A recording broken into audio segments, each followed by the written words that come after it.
Look at this. You guys are incredible. Absolutely incredible. I cannot imagine what this expansion holds for us.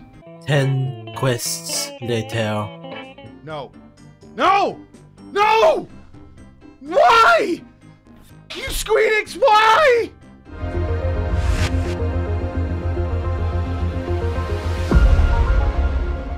We have arrived! We are here in Stormblood. We're a couple of days in. And as I mentioned in our last video, one of the most intriguing things for me is seeing how the developers tried to improve. Tried to take what they had done before, which was, I mean, this is a difficult act to follow. Heavensward is literally, as the meme goes, a critically acclaimed second best RPG story I've ever played, version of Final Fantasy XIV ever. So how do you go one better? And interestingly enough, I did spot a lot of people saying, I don't really like Stormblood. I don't really, you know, Shadowbringers, yes, Stormblood. So I was aware that this general feeling existed in some of the community, while other people were saying, I really enjoyed Stormblood. But as always, we are going to make our own opinion. We want to take it as fresh as we can do and see what comes from it. And so, going into Stormblood, there was a lot that happened at the ends of Heavensward. We had a mega weapon crashing into the sea, along with the giant primal from Ilberd. And we've broken through the wall, and we've inadvertently started a war with Gridania. With the Garleans. And we are here to deal with the repercussions of this situation. So it was a good cliffhanger at the end of Heavensward. Wasn't quite as... It didn't set as many of the loose threads that a Realm Reborn had. So I think they learned from that. It's like, we don't need to have 40 threads going into the new expansion, because Heavensward doesn't even resolve some of them until the very, very end of the game. And you've no doubt when this concept was current, people were losing their minds saying, what the hell is happening with Urianger? What is going on with Ida and Papalimo? Where are they? It is now so long into the game, and we still haven't seen this. They're clearly not dead. So where is Minfilia? What has happened with Ishtola and Thancred and all those guys? And you don't really find out until you're quite a ways into Heavensward. So this time around, they kind of started resolving things much, much quicker. I still don't know where Omega Weapon and such is, but, you know, they've started to really pick up the story almost as if it was a smooth transition, as if you finished one quest and went straight into the continuation of that. And obviously, the first thing they need to do is set the scene. Now, coming from Heavensward, one of the slight criticisms I had of Heavensward was that they took a good 40% of the main story quest to set up the chessboard, to place those pieces on the board. And I was kind of really curious. One, it was the feedback. One was like, do they want to leave as many loose threads? Obviously, no, they don't. Will they leave some unresolved issues till way later? Maybe, but not as many as they did before. And three, how long are they really going to take in this expansion to get the pieces on the board, to set up what ultimately for the climax of whatever the story is, and to get all the characters in play? Not long at all, at least from what I can see so far. So again, another development cycle. They took the feedback from players who were obviously very anxious to find out what had happened at the end of Realm Reborn going to Heavensward. And this time around, they very quickly get the pieces on the board and then get you into the action. They want to get you going right off the bat. And this was a good change, although will it have the same impact as the Heavensward stuff does? I don't know yet, obviously. But it was nice to see that they weren't going to just leave things dangling for a while. Such as, one thing I did expect is that maybe we'll just sort of protect the wall for a while, then deal with maybe something going on in Alamigo, or something along those lines. But this is not that. In fact, it got us thrown straight away. And so far, I can tell you this about the Stormblood story, and obviously we'll see this develop over the course of the journey we go on through these videos, is a very Robin Hood sort of inspiration. In that we have this very oppressive ruler who is taking from the poor for themselves. They're collecting tithe, they're collecting tribute, they are beating, and they are bullying and murdering and recruiting from the downtrodden locals and just taking everything they can. So we have the Sheriff of Nottingham style character who is just riding around, and this is the Skulls, who are taking from everybody, even though they are from that land. They are people who want that citizenship and the privileges that come with being part of the Imperial Empire. And they have forsaken their own kin for sure. Kinslayers is what they're known as. You're no kin of mine. And they're quite happy to use that gifted power that the Garleans have got them in order to tread on their common man. I like this. I think this is a pretty cool story. It's a good basic setting. It's not cliche. It's been done before, but it's a good setting to set up a good story. To see where this goes and how the revolution should come about. Now, one of the biggest changes that they had coming from Heavensward was a character I didn't particularly like, which was Ida, who then turns out to be Lys. And I don't particularly like Lys either, because why would I? She's been lying to us for a long time. And Lord knows Final Fantasy XIV does play with our emotions considerably. And so I have no positive feelings towards Lys whatsoever. She's an untrustworthy character, and I'm still rebuilding trust with several of the Scions, including Urianger, who's also been lying to us for good cause, but still was deceptive. And a lot of the early game of Stormblood is trying to almost give flavor and fulfill this. Essentially, she's a new character because she's been pretending to be Ida for so goddamn long that she's a new character now. So this character needs some building, and it's questionable. It's questionable because she's making a lot of mistakes. She doesn't come from this area. She was born here, but she's been gone for such a long time that she comes back with her own values, her own moral compass, her own feelings, and her own way of responding to situations that she's learned over in Eorzea that's not quite gonna play out here. And that's a very stark lesson that is given to her early on as she goes in. It's like, what do you mean there are oppressors here? Well, let's beat the shit out of them then. Let's kick some ass. And the people are like, we really can't. They've taken everything from us. And you don't understand that if we fight this small skirmish, yeah, we might win, but they're going to come back with Magitech tanks, and they're going to kill everybody, and they're going to take our children, and they're going to rape our women, and they'll murder all the youth, and they'll just destroy us, because that's what they do. That's what they do. You don't understand. This battle does not end here. It goes on and on and on, and it's a brutal world we live in. Very close to historical accuracy and current day accuracy in many places. And so having Lys deal with that, she makes a lot of mistakes, which, again, doesn't make her particularly likable. But it is what it is. But needless to say, I did not particularly enjoy Lys. What I did enjoy is that our party going forward was a good team. I started rating the Scions in terms of the S-tier team, which would be Y'shtola, Kryl, Alisei. Alfie would be there. Many people are mixed on Alfie, but he's a great negotiator. He's a good diplomat. He does what he needs to do. But that's kind of it for me. That's kind of my S tier for the Scions, with Y'shtola and Alisei leading the charge there as wonderful characters that I would happily, whenever I get assigned to doing a mission with those two, I'm like, that's great. We're going to go see Matoya with these guys? Awesome. Let's go. The same with Kryl. Absolutely wonderful. I don't care particularly. I know people hate me for this, but I don't know why, because he's really done nothing worthwhile. I don't particularly like Thancred. I don't particularly like Urianger right now. And we always laugh while we're playing through this. It's like, is the redemption arc coming? So the start of Lys, Lys's story is still developing. That's a whole fresh character as far as I'm concerned, and they have a lot of work to do. And they're also trying to teach her lessons as well. So her character is developing as we're learning about her character. So there very much might be something there. What I do enjoy, though, is the setting. The zones so far, pretty.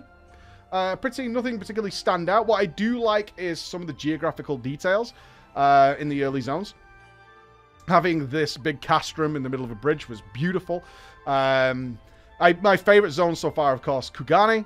Been to Kugane now. That is one of the best cities I've ever seen in an MMO. Like, it was absolutely extraordinary. A lot to learn there, though. I like the idea that it's this trading outpost. It's the only one that's working. It's the only one that accepts foreign visitors. As such, it is full of all different kind of races and creeds.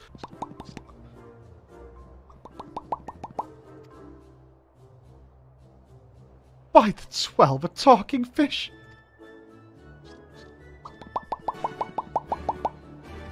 They're all working together. The racism is obviously there, which you would expect with so many different races that some are considered useful, some are considered not, and blah, blah, blah, blah, blah. But they're still throwing in a lot of stuff like they did in Heavensward with the Confederacy and how they're dealing with the Ruby Sea and getting across there and who could traverse this. And you've got to be good in Kugane, otherwise you're going to get attacked. And there's a lot to pick up. But the setting is gorgeous. I've just traveled to a brand new zone. which has a Jenga tower that reaches up into the sky like some sort of Minecraft tower. And that's where I'm up to. So you guys know where I'm up to. That is it. In terms of mechanics then. Okay, so this has some mixed things for me so far, and I'm really wondering how they play out with this. Going to the first town, Ralga's Reach, one thing I noticed was that they had us doing some very classic MMO chore stuff. The Warrior of Light was picking herbs and filling in logs. Now, it's only 5 or 10 minutes of questing, but it felt very out of place compared to what you do in the MSQ for A Realm Reborn and Heaven's Ward. And they've kind of done this strange pacing thing. They have an extraordinarily cool scenario, Duty, out in the open world with great voice acting, returning characters, big battles that are lengthy and you don't just squash them into the ground. Really solid stuff. Then they go, okay, you just had a nice, cool, big battle. That's cool. Now we kind of need you to do some minutiae. And I was like, I know what they're doing. They're having you explore this town, but Ralga's Reach isn't particularly big. So I'm kind of got one of our, I want to say researcher, but I've got Bex having a look to see whether there's some feedback that people couldn't really find stuff in Ishgard. And it was a little confusing, and people got mixed up, because one thing I've noticed very quickly is that Kugane is just a square. It's very, very simply laid out. As I was overwhelmed at first because it's so graphically beautiful, but then you look at it and it's just a square. It's very simple. And then they have literally a tour through the town. It's like, and they do tours in the previous ones, but not quite as in-depth as this, where they're like, this is here. This is here. This is the markets. This is where you're going to need to go for most of your quests. This is where you're going to need to do this. And they did the same in Ralga's Reach, where they were like, there's a back end entrance to here. There's also this camp over here. This is where we do this. This is where we do that. And it kind of had you circling around a bit. I was like, okay. Let's see if that continues, is what I'd say for now. Let's see if that continues. I want to talk about the first dungeon, because Siren Song blew me away. Not only was it in the middle of a boat ride, which I absolutely was not expecting, and I still haven't seen my first primal yet, but good God, did they do such a good job with environmental stuff. And this again shows that development, this learning aspect of Enix coming from their previous expansions. Because one criticism I would have of some of the Heavensward dungeons is that they went all out in some of them for environment. And they created some massive, massive dungeons with not a lot to do in them. In fact, they made some chasms and caves so huge that they kind of had to have some really lengthy trash sections just to get you through it. Because what they built was so grand in scale and so wondrous to behold, yet that's not really conducive to a Final Fantasy XIV style dungeon. And what you ended up with was some rather lengthy, like, okay. And I know that if I was playing the game currently and I had to redo some of these dungeons, I would start to get a little bit annoyed. Had Trial of the Crusader vibes for me. Like, the first time in, wow. But you can already feel this is going to be annoying. So coming into Siren Song, they really flipped the switch on this. Now, I've only done one of the dungeons, and this of course, my opinion may develop and change. But one thing I noticed is they totally gave up on trying to create subtle environmental changes inside the dungeons. They made it much shorter, very concise dungeon. Thumbs up. Want to get in there, want to have fun. Don't want to be there in all day unless it's something expansive and really cool. If it's just a nice leveling dungeon, I just want to experience it and get in and get out. And they really didn't bother with trying to do these subtle thematic changes. So they go from a beachhead into a ghost ship, into fighting some sort of bizarre floating Japanese monstrosity right at the end. And they do it in the matter of a few yards. They're like, okay, you're going to do this here, where the new characters, the new enemy models were extraordinary. I remember seeing Lugat for the first time and being like, that thing is so cool. And I felt that for the next two bosses as well. But they were like, okay, you did this bit on the beach. There's a ghost ship right there. And you're like, okay. And there's a giant energy tower in the distance. And now you're just going to fight that immediately after ghost ship. Instead of trying to ease you in, which I think they tried to do a lot in Heavensward. Another magnificent touch. Really enjoyed that. Now, I was raging at the beginning because You might figure out my favorite scion is Tola. One of the most useful, and that's something that I value immensely in my video games. If we're going to have these companions along for the ride, I don't like being the master of all. Like, I'm the weapon, I'm the sword, that's fine. I'm the warrior of light, and I kill everything. But if I'm going to be part of a team like the Scions, useless Scions get on my nerves massively. It's one of the reasons I really did not enjoy Ida, particularly, and same with Lise right now, who's not proving herself to be particularly useful. But we get introduced to someone who could have very, very easily gone over the line of being ridiculous. But they did what they did with Ravana, actually. And I had the same commentary about Ravana, is they just held back enough. And this is Xanos, the leader, the imperial leader of the area, who is... I don't know what his story is. He's getting power from somewhere. There's something going on there. He's got an Asian shoved up his ass or something. But he's a beast. He's a beastly old character, and he borders that line on being really comically cheesy evil to actually being kind of cool at the same time. And I like that character. I love the voice acting that comes with that character. He's menacing. Without being campy, which is not easy to pull off when you're really towing that line of him being utterly ridiculous. He's got, I mean, this is a guy who carries a golf club holder, I don't know what they're called, that literally spins and rotates his swords. So it's really close to being like, this guy's kind of lame. But it's not. He pulls off really cool, and they have your nice one-on-one with him. But so far, one thing that is great is how quickly they're throwing you into major story developments. Not only killing off characters in terms of Methrid, which was like, okay, we just met this guy, but we did some stuff with him. He taught us some valuable lessons. And we have met him before. He's a Realm Reborn character. Again, that good use of characters you've met before. They recognize you. You're the Warrior of Light. People are obviously aware of you. And then the seemingly death of Vishtola, which... I genuinely was extremely pissed off about, which is hard for me, especially I've come under a lot of shit recently about not enjoying the Sylvanas story in World of Warcraft, because we predicted it the day the tree burned down. It's like they're going to find some way to diminish this, and it's probably she was influenced or blah blah blah blah blah, and people are like, no, it's a soul split and stuff, and I don't dig it. It seemed very obvious and predictable that they would do something similar to that, whereas now coming over here. This character seemingly was killed, and I was genuinely, like, furious. One, because she dies in protection of Lise, which I'm like, really? We're not doing this. This is not happening.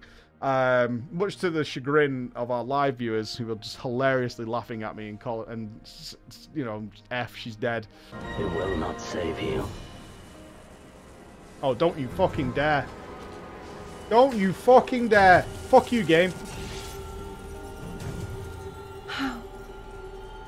Oh, fuck you. Yashola! For Lise? And I said, she's got to come back. She's got to be fine. They're like, nope. Copium. She's dead. And I'm although it's like make a silly intro for the video, it's like genuinely I felt that way. I genuinely felt that way. And then it really realized, like, I'm attached to this character. Like, I like this character. I like when that character is around, and they're not afraid to kill off characters, as we well know. They're not afraid to do it, which I'm always still under the guise that in a lot of games is that they're afraid to kill off characters because they're potential money. In the future, merchandise is a very real thing, and if people like those characters, a lot of companies are very, very terrified, much as they are in television world, of killing those characters off. Is one of the great things about Game of Thrones, is they weren't afraid to kill off characters that the audience knew and loved, and to have this happen at this moment, which I know is fine now. I'm over it. I've relaxed, but it is one of those moments, and that's been my first sort of 15 hours into Stormblood. I think we're about 15 hours. No primal to be seen yet, but already grabbed and interested. A lot of pacing changes, a lot of environmental changes, a lot of mechanical changes, and I'm really wondering how they develop it over time, because as we did look at the Alliance rating, they're very good to respond to what the players are liking and disliking, and then alter it accordingly as the expansion goes on. So that's where we're up to, guys, and stay tuned for much, much more.